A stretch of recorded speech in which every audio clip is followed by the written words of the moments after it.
Assalamualaikum warahmatullahi wabarakatuh.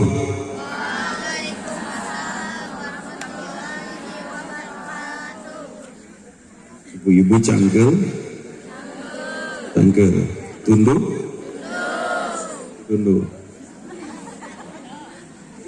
pada ngarobrol, wah, pada garandeng, wah, pada arusi,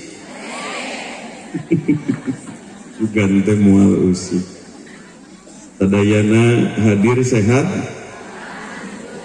naona nu sehat, badana sehat, sampeanana sehat, dompetna sehat.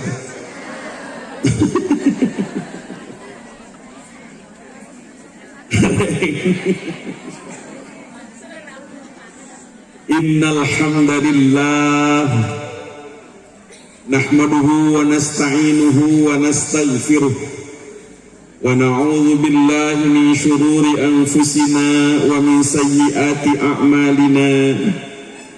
May yahdihillahu fala mudilla lahu wa may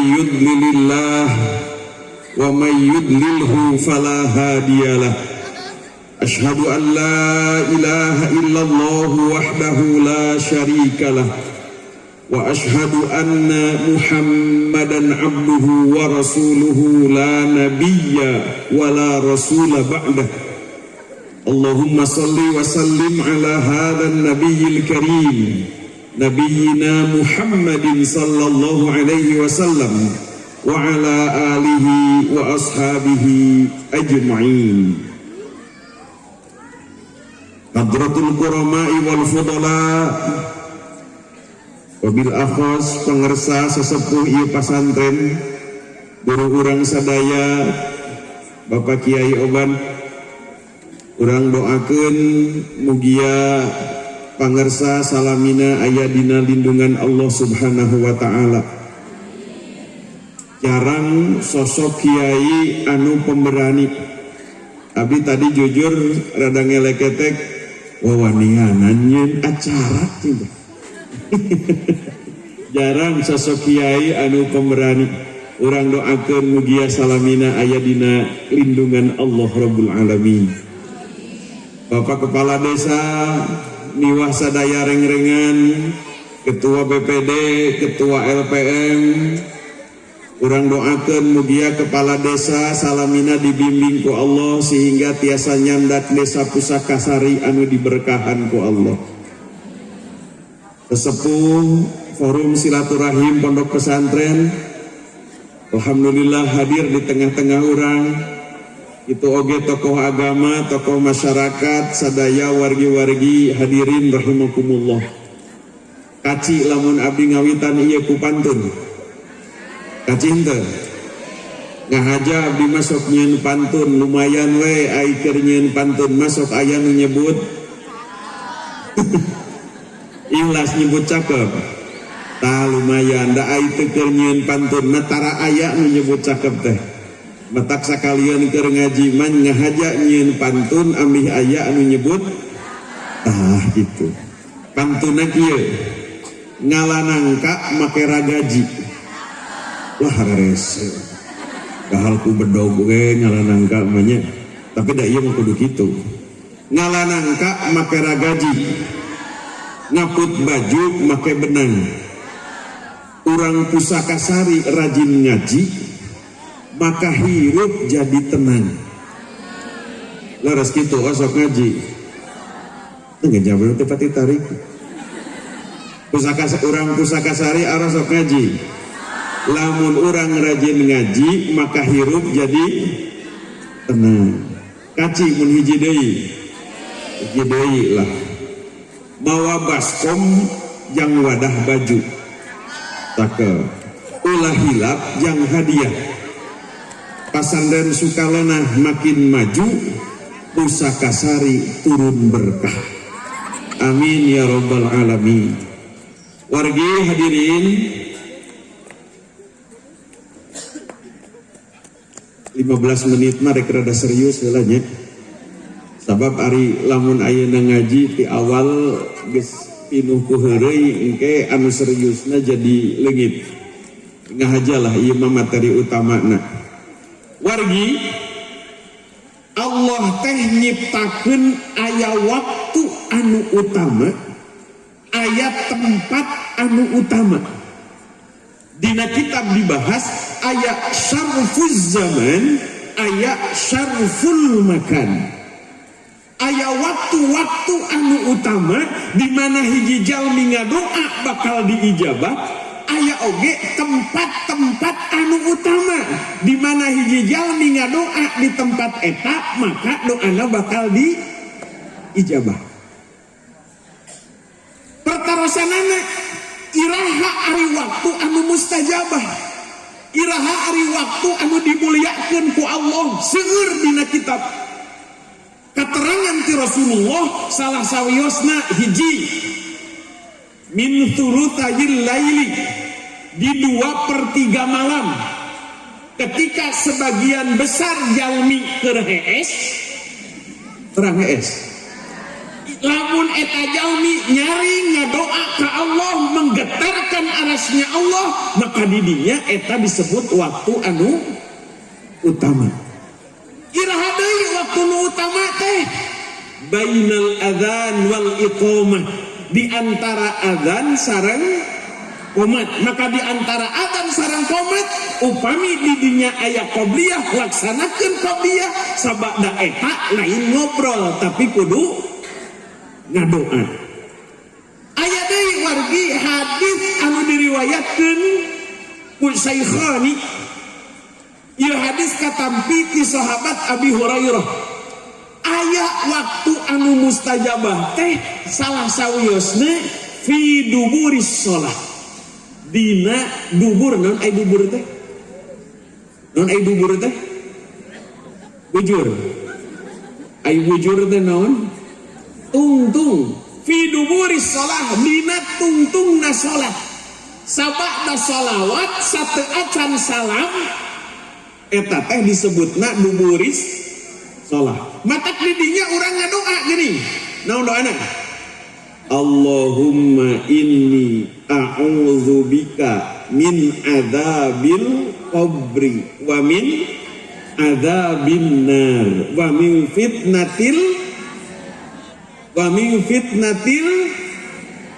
kada ya anak ulah 2 kali wa min fitnatil mahya wal mamati wa min fitnatil masihid kosok dibaca eta wargi punten dijelaskeun dina salah sawios kitab Kangjeng Rasul ngajarkeun eta doa sami seriusna sami sungguh-sungguhna sareng Kangjeng Rasul ngajarkeun surat dina Al-Qur'an. Jadi kita bakat ku penting-pentingna ngadoa eta dina tungtung salat. Jing sasarengan Allahumma inni a'udzubika min adzabil qabri wa min adzabin nar wa min fitnatil mahya wal mamati wa min fitnatil masihid. Cing naon kira-kira hartosna abdi nyalindung ka Allah min adzabil qabri tina beratna siksa kubur. Yakin di kubur aya siksa? Yakin di kuburan aya siksa? Yakin orang di dia pasti bakal maut? Tadi dia ya orang ngebahasna. Yakin orang bakal maut? Cing kira-kira maut rek saha heula? Bada ibu heula teras abdi atawa abdi panderi ibu ti heula?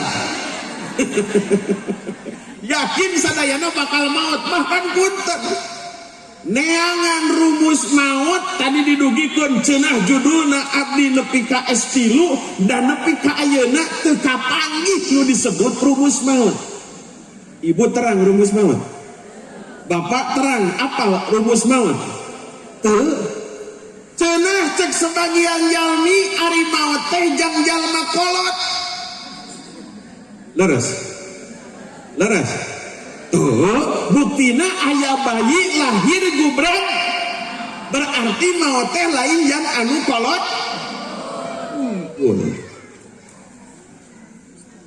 aya deui cek sebagian cenah ari maot teh jangjal magering leres tuh geuning abdi pernah gering berobat ka dokter Padil abdi mah ayeuna hirup keneh dokter Padil mah nu geringna cager deui malah anu ngobatanana berarti itu pasti leres aya nu sok rada galak pengersa pagungu cenah maot teh jangjal mah gendut geuning sok siga nu keheul bari nyiku teh kade kehead ulah gendut teuing nu kunaon kitu tereh paeh cenah geuning buktina anu pegang oge maot artina nu bawa teh lain anu gendut wungkul anu pegang oge salah deui wae sok aya nu leuwih galak kumaha pokna maot teh jangjal nu tara olahraga leres henteu punten tilu sasih kapengker aya orang tua mahasiswa di abdi maot keur badminton keur badminton teh berarti keur berarti nu olahraga ge jadi neangan rumus maut nepi ka ayeuna teu kapendak tapi yakin urang sadaya pasti bakal maut tah mata kahade di mana urang maut pasti urang bakal asup kana hiji fase anu disebut fase alam batak ku Rasulullah diparentahkeun bebeje ngadoa aranjeun dina tungtung salat Allahumma inni a'udzubika min adzabil qabri ya Allah abdi nyalindung tina siksa ibu pernah diajar siksa kubur teh bentukna kumaha bapak pernah uninga bentuk siksa kubur kumaha dina kitab al-yaumul akhir paling henteu siksa kubur teh ayat 3 bentuk kumaha bentukna hiji yudayyiku ayadiku bakal digencet ti katuhu digencet ti kenca digencet ti luhur digencet ti handap hatta tahtalifa adla'uhu nepi ka tulang-tulangna tidak beraturan cing lamun urang di alam kubur model kitu saha nu bisa nulungan halo araya ieu teh digencet ti luhur ti handap ti katuhu ti kenca hatta tahtalifa adla'uhu nepi ka tulang-tulangna tidak beraturan eta sawios bentuk siksa kubur nu kadua naon yuqadu alaihin nara lailau wa nahara di kuburan teh diduruk sepanjang siang sepanjang malam bahkan punten aya nu katilu yusok sanaos rada berat tapi kada didugikeun ata alaihi tu'banun bakal datang ke jero kubur teh tu'banun orai ismuhu syuja'ul aqra anu ngaran eta orai teh syuja'ul aqra ainahu min narin dua matana tina semi wa adfaruhu min hadidin kuku-kuku natina besi fakullama darabahu darabatan setiap orai eta tengah gedug ka penghuni kubur yagusu fil ardi sab'ina dira'an maka penghuni kubur nyecep kana tanah sab'ina dira'an 70 hasta kira-kira orang di alam kubur salamet atau cilaka halo lamun nyebut tadi milih mana mending digencet mending diduruk atau mending didatangan orai asa eueuh mendingnya tiluan ge teu aya pilihan nah mata kuari hadirin hapuntenna dina wengi ieu urang sakedik diskusi kumaha carana supaya urang bisa salamet tina siksa kubur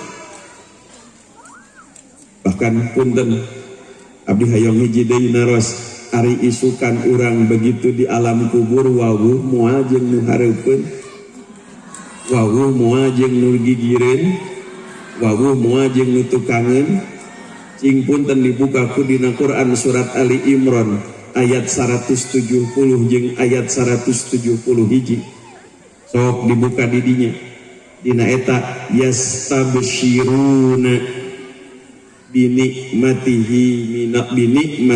minallah yastabsyiruna binikmatin minallah sesama penghuni alam kubur teh yastabsyiruna bakal silih berebeja anu pikaresepkeun artina berarti di alam kubur teh bakal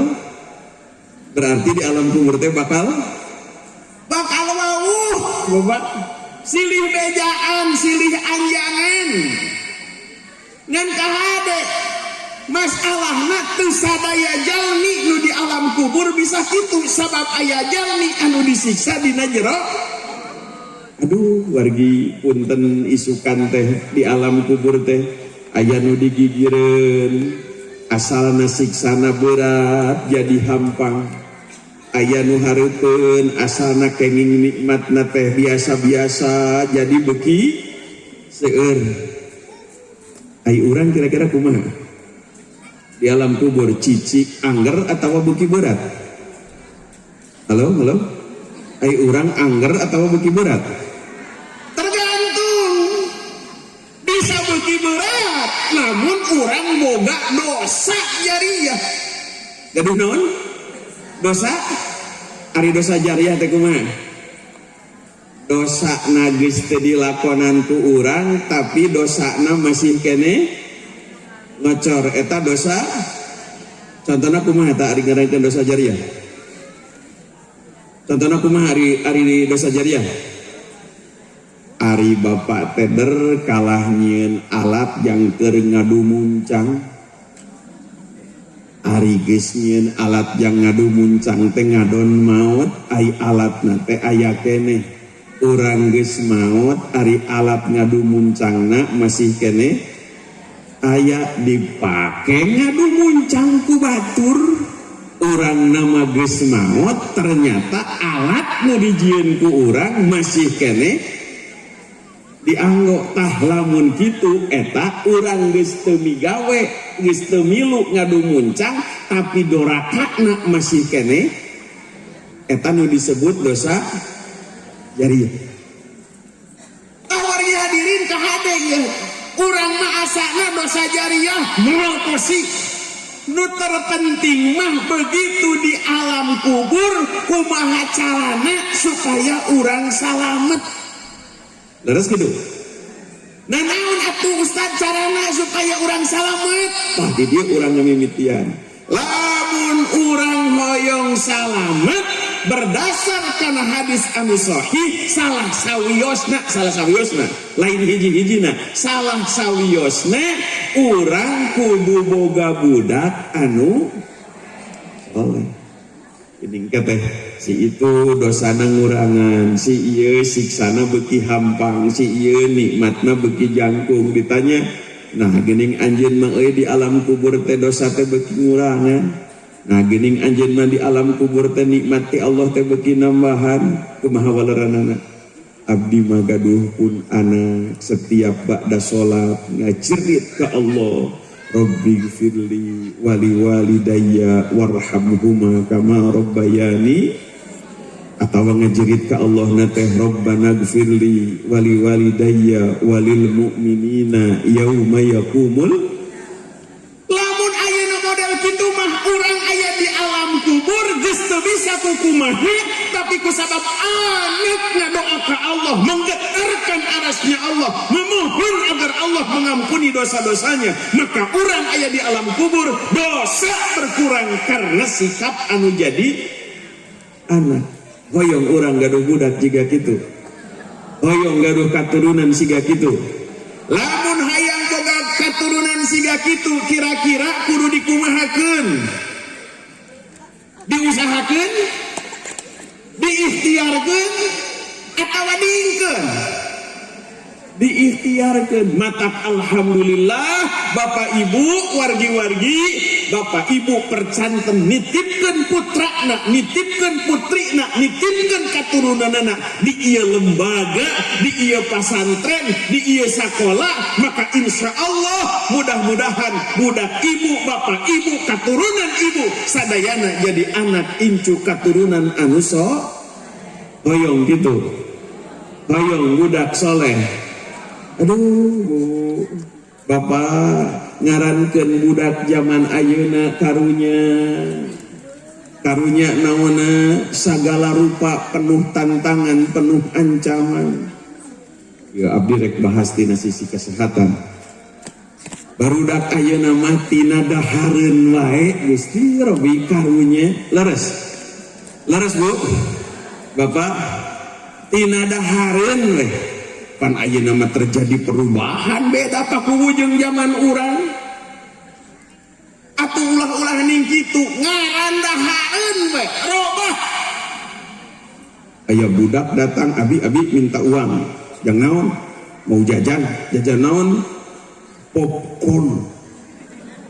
Lah aing naon ieu dahareun popcorn hayang nyobaan. Belikan satu buat abi ya. Aing datang nana teu euy borondong. Sakanya urang mah nu kitu teh ngaranna borondong, da aya nama disebutna teh popcorn, padahal mah eta teh jagong dibeledugkeun eta. Saka apal abdi mah wargi bapak ibu nu kitu teh ngaranana teh goreng endong. Eta abdi nganggo pesawat Al-Khutut Al-Kuwaitiyah, nganggo pesawat Kuwait. Ai begitu bagian dahar dibere menu nganahaeun eueuh nu wawuh hiji oge. Ari pas rada aya pantes ieu jigana nama euy pesen we ditulisna teh omelete cing. Pesen we omelete dan lain mah teu ngarti geuningannya. Ai begitu datang teh euy dadar endog. Aduh Gusti, atuh tulis we dadar endog ami kaharti ulah di omelete.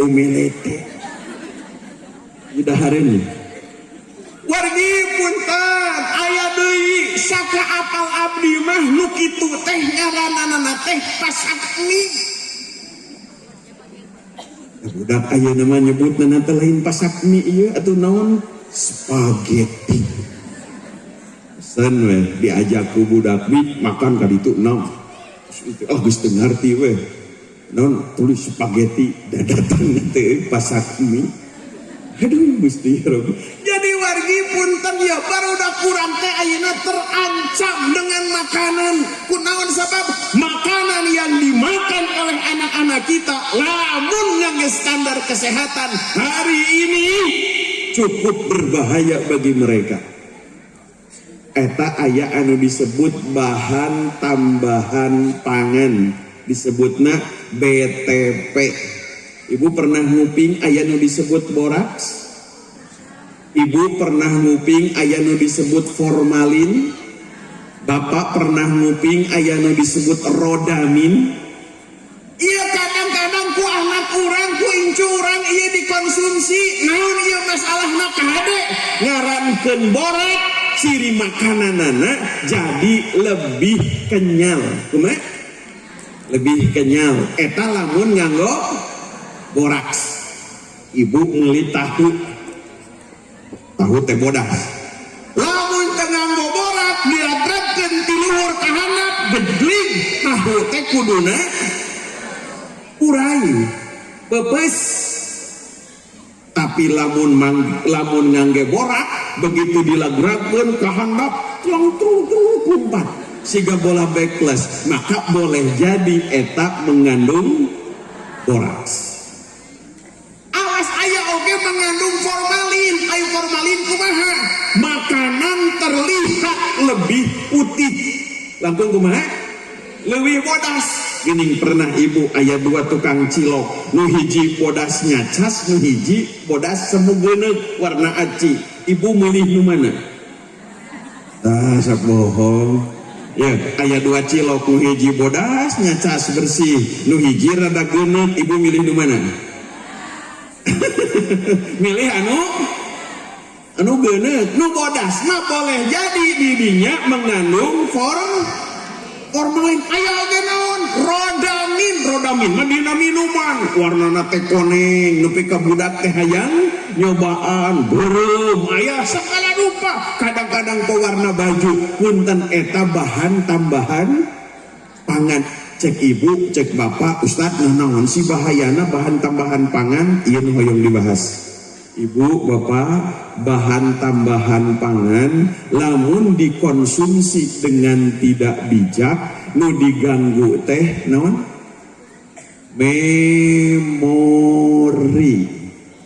Memori teh aya 2 kahade. Aya memori jauh, long term memory, aya memori pendek, memori dekat. Memori jauh mah ibu poe minggu kamari ka mana? Ustad, abdi minggu isuk-isuk ka Ciamis, Car Free Day, tuluy ka BME, tuluy balanja, balik ka lembur. Ingat eta mah memori jauh. Nu sok diganggu ku BTP mah memori dekat. Memori ibu pernah di tengah imah teh ngungkub ka dapur. Ari geus di dapur teh. Pernah bu? Sering. Bapak tadi tengah imah teh ngungkub ka jero kamar. Nah ari geus di kamar teh ulang-ulang rek naon? Eta disebutna short term memory. Memori pendek. Bahan tambahan pangan ketika dikonsumsi secara berlebihan nu diganggu teh memori anak. Ya Allah Rabbi, da karasa atuh barudak ayeuna. Budak ayeuna ku guru diajarkeun di kelas, keluar we ti kelas dina pantau ditanya, tadi diajar naon? Oh deui. Namun sabab nu diganggu memori pendek. Mata punten ya Bapak Ibu, waspada kusadaya awas mengkonsumsi bahan tambahan pangan secara bijak. Secara kumaha? Uji. Eta tantangan budak urang. Nu kadua wargi budak urang teh tantanganna pola tidur yang terlalu malam. Ya gitu. Sok ayeuna barudak rata-rata sare jam sabaraha? Hah? Jam? Dia tuh jam 8 mah bujeuh. Ieu nu masalahna ibu bapak pernah nguping aya nu disebut kanker hati. Ai kanker teh naon? Kanker geuning punten ya. Abdi di Basnas aya kanker mulut di daerah Kertasari. Eta dina lebet lambai teh. Ya Allah, siga endog lauk dibuka teh mani baruleun beureum pas teh ieu kanker mulut saur. Aya oge kanker kulit. Kanker kulit mah dina kulit harideung. Ieu punten, ari kanker kulit faktor pendukungna mugi kauninga naon ya? Pergi kanker kulit teh faktor ari penyebab pastina mah teu terang. Mung faktor pendukungna lamun ngiuhan sok sapotong. Jadi kieu dina aturan kesehatan mah lamun rek ngiuhan sing leres, lamun rek papanasan sing bener. Jadi ulah aya ngiuhan sawareh. Ngiuhan sawareh itu salah satu faktor pendukung kanker kulit. Aya oge kanker hati. Ari kanker hati teh ieu teh karena kesalahan pola tidur. Kesalahan naon?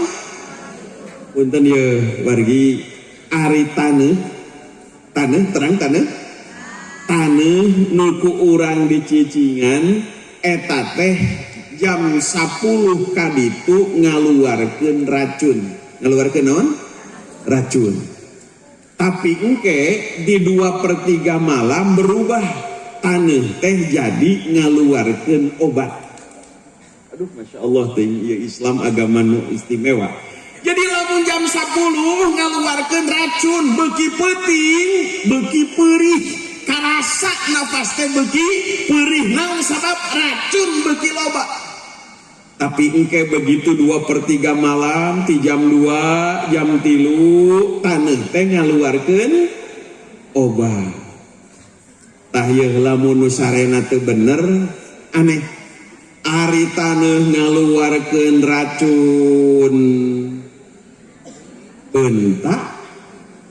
Ari bagian taneuh ngaluarkeun obat, urang. Tah ieu kesalahanana. Matak tantangan di anak-anak kita hari ini, pola tidur yang tidak beres. Kumaha ari bagian ngaluarkeun racun bentak maka diisep ku urang, tapi bagian ngaluarkeun obat sarare maka teu kaisep di dinya. Maka punten, ini adalah tantangan anak kita. Naon deui wargi? Tantangan anak urang teh ayeuna teh punten pola asuh yang rada kacau. Naon sabab orang tua tidak bisa menjadi contoh. Mohon gitu. Orang tua tidak bisa menjadi contoh.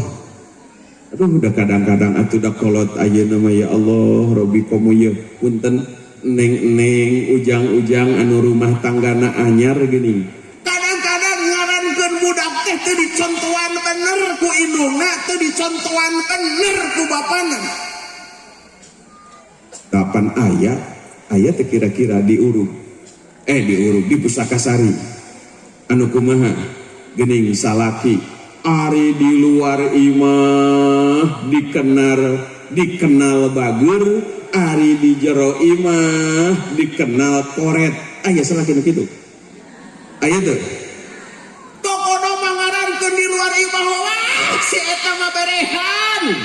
Tapi ari anak jeung pamajikan nyebut salaki teh aya. Aya bu salaki nu kitu.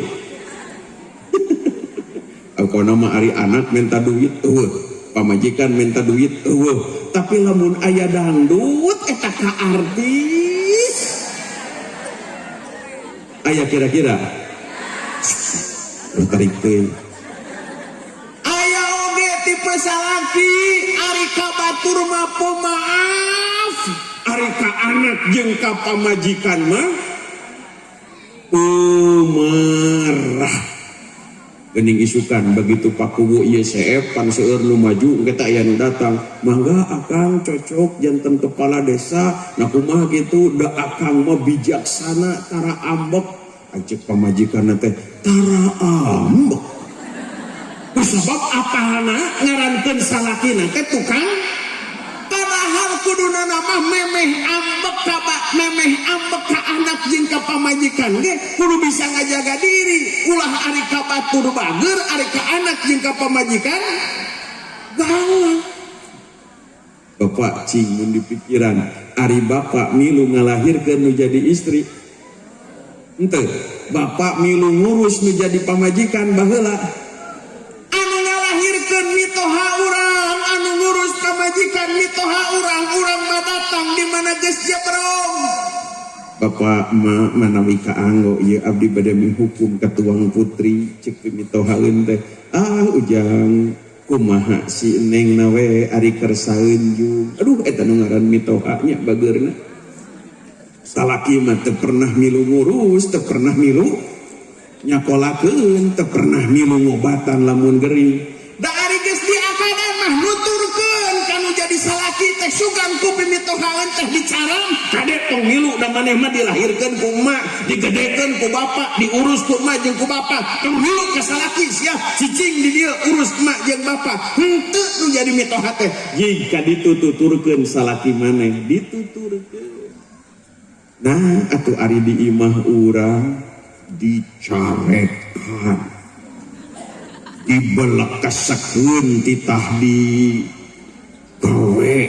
Urang teh teu milu ngurus, urang teh teu milu ngagedekeun. Da lamun apaleun eta mitoha ku urang dicarekan enakeun moal. Tah lamun kitu hek eta teh dihareupeun anak cing kira-kira eta jadi contoh yang baik atau tidak?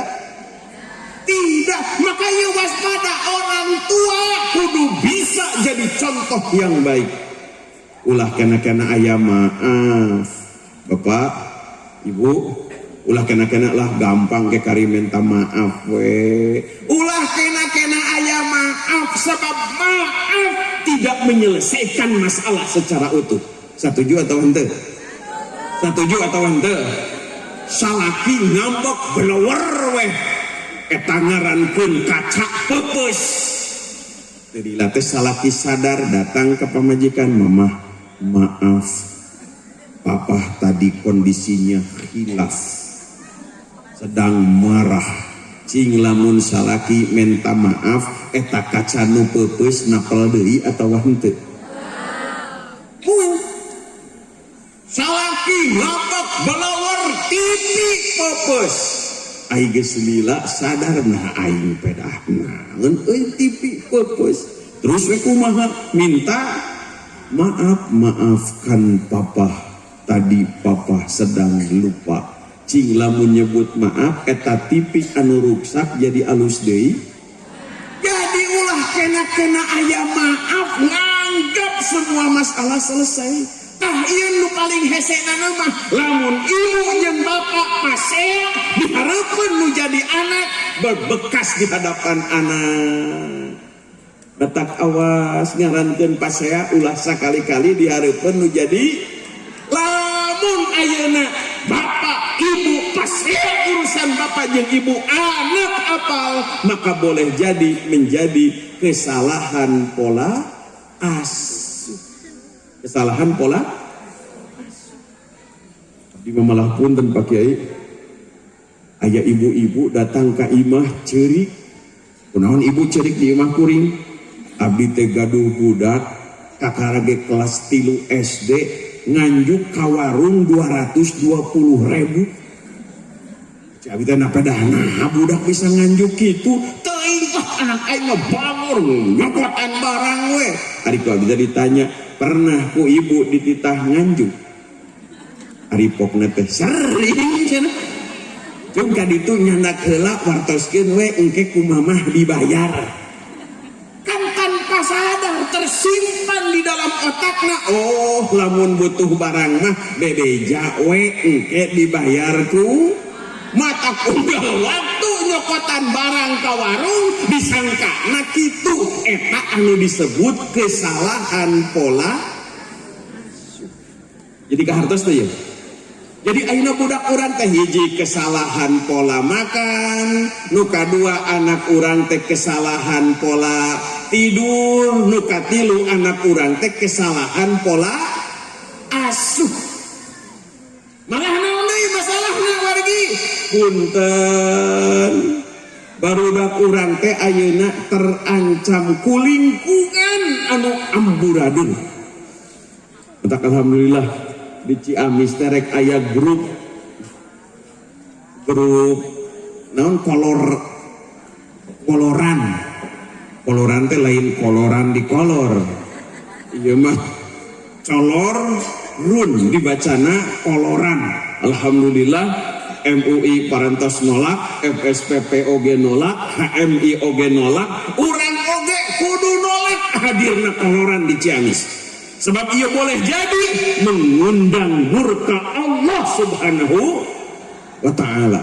Nah wargi iya masalahna naon? Lingkungan di urang ayeuna ngaruksak nu jadi budak. Malah punten bapak ibu ulah kasinggung. Lamun bapak ibu hujan lumpat ka mana? Lamun aya hujan gede bapak ibu berlindung niuhan ka mana? Ka imah. Lamun bapak kapanasan lumpat teh ka jero imah. Lamun ibu aya sapo galak lumpat teh ka jero. Artinya rumah itu harus jadi benteng dari segala ancaman ngan hanjakal kanyataanana. Imah hujan lumpat ka imah, panas lumpat ka imah, aya sato galak lumpat ka imah ngan hanjakal imah teh jadi benteng tina kamaksiatan. Leres kitu. Kamaksiatan teh kalah digerowan ka jero imah. Kamaksiatan teh diasupkeun ka jero kamar, kamaksiatan teh aya di tengah imah, padahal kuduna segala bentuk kamaksiatan jangan sampai masuk ke dalam rumah, maka rumah jadi benteng dari kemaksiatan. Kuduna mah kitu, matak budak teh ancaman lingkungan yang luar biasa. Cing lamun ayeuna kitu, pang salamet-salametna budak lamun cicing di mana? Emutan ya ayeuna hiji pola makan tadi cing salamet budak lamun cicing di mana di pasantren mah barang dahar ge saaya nanya terasok gaya-gaya di pasantren mah tara aya istilah umeletet lah di pasantren mah saayana we ayeuna pola tidur cing pang salamet-salametna budak lamun cicing di mana di pasantren atuh sok budak di imah mah ngadon gadang akhirna subrang subuh cing ari di pasantren aya subuh berang moal di pasantren mah dihudangkeun matak abdi begitu ditanya Ustaz ari ngarankeun budak cicing di pasantren murah atawa mahal murah asal aya we biaya unggal bulana teu kudu ngahudangkeun subuh nah atuh ari keur pere Gusti Robi eta budak perprek cicing di imah geus mah leuwih boros jajana beki loba ngahudangkeun subuh wae hese ka bina-bina mending di pasantren teu kudu pusing subuh bagian nyaring-nyaring bagian diajar matak tina masalah ieu punten wargi hadirin insyaallah budak urang bakal soleh lamun budak urang cicing di pasantren matak pasantren keun budak punten Pak Kiai ayeuna mah budak di pasantren nu teu betah teh lain salah budak lolobana salah naon salah kolot ayeuna mah budak mah betaheun da kolot mah anu inget wae begitu dilongok ke pasantren budak nahar jeung bala-bala indungna remai ari aing jeung daging ari budak jeung tuh didudut deui atuh kitu mah urang teh lainnya tapi nyieun budak mentalna lemah padahal mah teh naon budak nahar jeung bala-bala urang jeung daging isukan ge bakal sebeuheun daging ayeuna mah sering menjadi masalah teh lain budak nu teu betah tapi kolot anu teu tega jadi masalah mata wargi tina masalah tadi anu didugikeun insyaallah budak mah bakal salamet lamun anak urang cicing di pasantren mata wargi ulah ragu ulah aya bahasa nu teu merenah yakinkan bahwa anak urang katurunan urang sing cicing di pasantren ambil isukan di mana urang aya di alam kubur anak urang bisa menggetarkan arasnya Allah memohon kehadirat Allah agar dosa-dosa kita dimaafkan oleh Allah kan ai budak teh di pasantrenkeun mah urang maut lain mah ngadoakeun kalah pasea warisan cek nu itu aing nu sisi jalan cek adina aing sisi jalan maneh mah di ditu tuh nu di leuweung pan bisa beuh pareto pasea Allah nu kitu patut naon sabab henteu di kapasan trenkeun mata peupeujeuh budak urang incu urang katurunan urang sing sakola di pasantren masalah jeung wargi naon masalah berikutna lamun budak hayang soleh doakeun usaha ku ibuna ku bapakna osok ibu ngadoakeun nu jadi anak osok bapak ngadoakeun nu jadi putra ngadoakeun kumaha mugia anak urang teh aduh aya ku hade ai kolot mah ngadoa ka Allah teh supaya anak teh jadi anak anu soleh malah punten ya ieu rada saeutik galak saeutik Ari kolot mah ngurus budak supaya budak teh panjang umur leres. Ai kolot mah ngurus budak supaya budak teh sukses. Ai kolot mah ngurus budak supaya budak teh sehat. Nya eta budak gering dibawa ka dokter nu ieu teh cager aya nu ngabejaan kudu ka dokter nu itu dicobaan. Dah hayang budak teh tapi ngarankeun budak ngurus kolot hayang kolot teh tereh.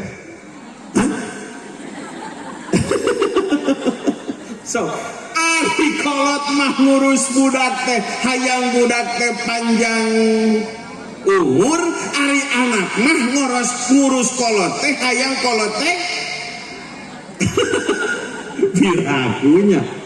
Tapi da memangnya eta sok aya ngarankeun kolot mengurus anak teh berusaha supaya anak teh sehat panjang umur soleh berobat ka ditu ka dieu supaya budak teh sehat. Nah atuh ari anak eta kolot gering geus ilit ka dokter teu daek cager da anak teh tuluy ngadoa ya Allah pamikinten-kinten pun biang tos teu ieu mah abdi tos ikhlas. Jadi ari kolot mah ngurus budak teh supaya panjang umur ilit ka ditu ka dieu ambil sehat berobat ek sabaraha wae ge dibayar ai ngarankeun anak mah ngurus kolot teh supaya kolot teh tereh. Ya jadi lamun lebah dinya mah bener ditaro saha nupang ikhlasna di alam dunia ternyata nupang ikhlasna di alam dunia mah kolot. Da moal aya nu bisa ngabandingan hebatna anu jadi kolot.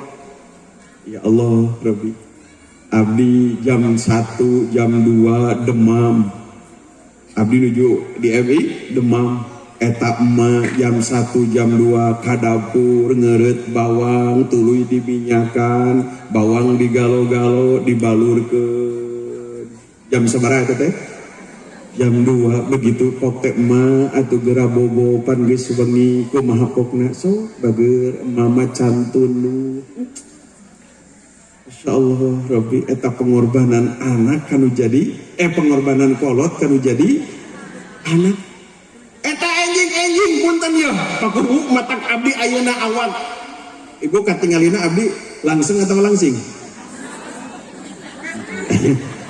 katingalina langsung atau langsing abdi ayeuna kieu salah soyosna sigana jasa pun biang. Jadi lamun enjing teh abdi mah wajib kudu sarapan. Pokona mah lamun teu sarapan can bisa indit sakola. Ngan eta emutna ari enjing teh sok ngadadar endog. Bari dadar endog teh sok ditambahan tarigu geuning amih rada rubah ke dikeuretan. Eta begitu ieu teh mah hayu atuh urang sareng kumaha cek pun biang sok bageur mamacan lapar. Aduh. Eta ngarankeun kolot ngabelaan anu jadi anak.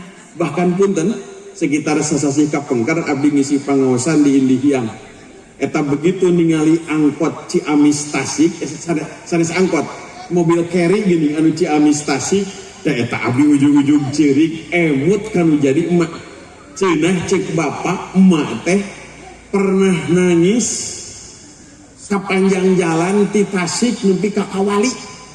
Jadi caritana abdi lulus MI di Kawali ku bapak teh di pasantren kilatkeun di Tasik di Jalan Siliwangi. Nah eta ari kuduna dijemput jam 3 ari bapak ngajemput jam 5 ai abdi geus teu kuat hayang balik.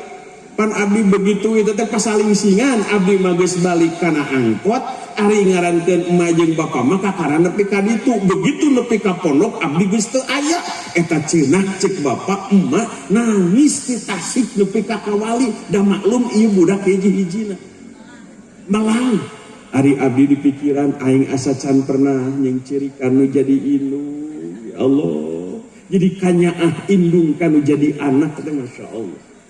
Mata tadi awas tetesan air mata memohon kepada Allah dari seorang ibu untuk kebaikan anaknya itu adalah tetesan yang amat bernilai di hadapan Allah Subhanahu wa taala.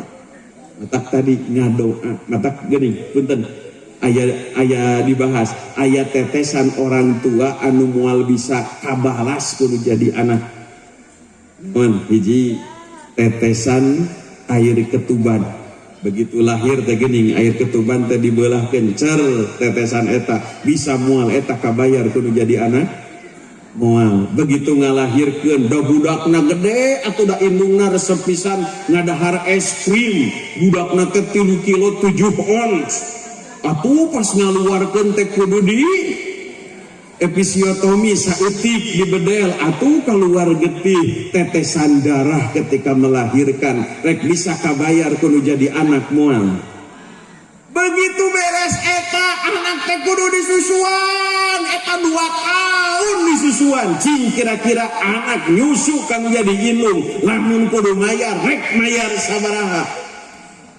eta mun diemut naon deui eta kesang kolot mah euy ngagedekeun urang teh nepi ka kesangan ya Allah Rabbi bisa kesang emak dibayar ku urang moal bahkan ieu nu paling sering dipopohokeun ku urang boleh jadi emak mah jam 2 jam 3 urutak kacai mawa mukena ngadoa ka Allah bari rembay ya Allah pun anak sing jadi anak anu soleh anu bakti anu ngabdi menggetarkan aras ya Allah maka tetesan air mata orang tua memohon kepada Allah eta boleh jadi teu kabayar ku urang mata keluarga hadirin ngapunten anu kasuhun jadi lamun ningali kana ieu anak urang kudu dianterkeun ku urang supaya jadi anak anu soleh ngan peupeuje soleh lain ujug-ujug tapi usahakeun ku ibu usahakeun ku bapak tadi nupang babarina titipkeun anak urang titipkeun incu urang di pasantren insyaallah di pasantren dibentuk jadi jiwa anu tangguh siap ngabdi siap bakti siap bermasyarakat maka didinya urang bakal reueus alhamdulillah anak urang jadi anak anu hade malah urang geus aya di alam barzakh anak urang ngadoa ka Allah Rabbi firli wali walidayya warhamhuma kama rabbayani shaghira nu kadua ngarankeun budak di pondok mah pasti kabeh ge bisa maca halo ngarankeun budak di pondok pasti budak di pondok mah kabeh ge bisa maca Quran ari ibu apal Quran surat Al-Ikhlas ayeuna geus kolot atawa baheula keur budak bapak apal Quran surat At-Takasur ayeuna geus kolot atawa baheula keur budak ai urang ayeuna geus kolot nambahan surat naon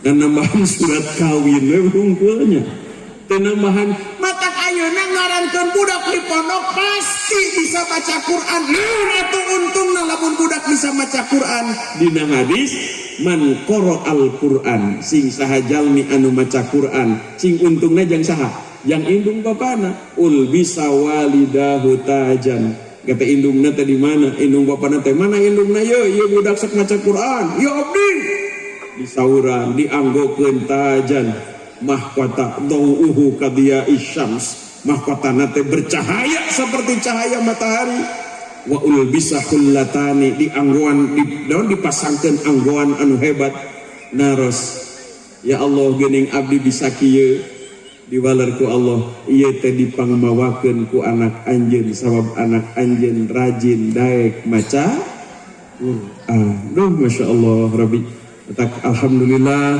di lembaga sekali deui ya alhamdulillah ayeuna aya acara imtihan ieu teh mudah-mudahan nganterkeun anak urang jadi anak anu soleh jadi anak anu bakti jeung ngabdi ka indung jeung ka bapa amin ya rabbal alamin nu salajengna titip amanat ari titip mah kudu dilaksanakeun amanat mah kudu dilakonan naon kudu dilakonan pepeujeuh ulah eureun infak sedekah ka UPZ ibu osok sabaraha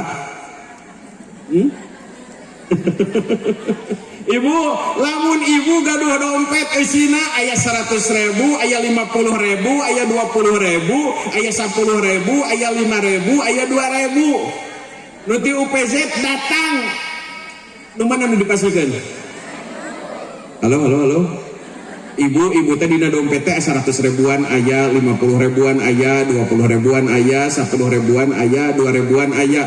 Ti UPZ aya nagih nu mana dibikeun? Keun lah sabaraha wae nu penting mah ku ibu rutin. Maka insyaallah aing ngarankeun sedekah teh tadfaul bala. Maka sing rutin pepeujeuh malah engke insyaallah dianturkeun ieu desa jadi kampung zakat. Lamun di ieu desa kampung zakat segala masalah problematika nu aya di desa insyaallah mampu diselesaikan ku UPZ. Nah gitu aya budak aya anak yatim anu teu boga bekal jangka pesantren UPZ hadir. Aya imah anu geus rada doyong UPZ hadir. Aya jalma gering teu boga bekal di rumah sakit UPZ hadir. Maka insyaallah lamun kitu carana sadaya masalah nu aya di desa mampu diselesaikan oleh UPZ. Matak urang dorong ya punten ibu pan ariku urang mah duit 1000 teh eueuh nilaina leres. Ibu boga duit 1000 dibikeun kanu jadi budak ditarima moal. Tapi lamun ayeuna duit 1000 dituna ka UPZ urang Pusakasari kabeh nunda 1000 perak unggal bulan. Tapi urang Pusakasari sabaraha ribu Pak Bu? 3.400 ku 1.000 perak wae ge paling henteu 3.400.000 bakal terkumpul. Eta teh lamun ngan ukur 1.000 perak. 1.000 di tangan seseorang, di tangan orang, di rumah tangga geus teu dilieu, tapi lamun ku UPZ 1.000 ternyata itu jadi besar. Ibu ngaraos teh kamari basa zakat fitrah aya sareng gerakan infak 2.500. Emut teh 2.500 teh kumaha pembagianana? 500 kanggo kegiatan keagamaan di tempat pengumpul, lamun di masjid 500 kanggo kegiatan keagamaan di desa, 500 kanggo kegiatan keagamaan di kecamatan, 1.000 dianturkeun ka Basnas. Eta nu 1.000 geuning ari dikumpulkeun mah sa Ciamis, nu 1.000 dikumpulkeun sa Ciamis eta kenging artos 843 juta. Eta teh 1.000 tapi ku sabab sa Ciamis dikumpulkeunna kenging 843 juta. Lamun total eta anu 2.500 kenging 2,3 miliar. Dan eta kan 500 di pengumpul, 500 kegiatan keagamaan di desa, 500 kegiatan keagamaan di kecamatan, 1.000 di Kabasnaskeun. Jadi duit 1.000 teh lamun di ibu ku sorangan mah eueuh nilaina, tapi ketika dititipkeun di UPZ 1.000 itu menjadi bernilai. Mata kumaha hari kitu dorong ku urang supaya Pusakasari jadi kampung zakat.